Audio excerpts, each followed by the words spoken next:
Napindot lang yung kay VP Sara. Do you have any updates on that? I was talking to Director Santiago this morning. We might meet again tomorrow to arrive at a decision for this. Filing na yun, sir? With the IR? I don't know. We will have to explore all possibilities. Can we see at this stage the NBA has a strong case? I cannot say anything because they have not presented to me yet. But we decided to speak about it tomorrow. Sir, sa inciting to sedition lang, baka may reminder kayo sa publiko na baka naman matakot? Hindi naman. Res ipsa loquitur. The thing speaks for itself.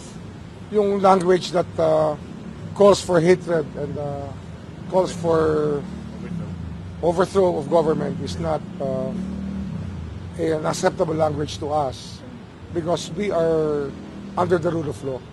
And overthrowing is asking for the people to violate the law. And it's not the right thing to do. Hindi tama yun eh.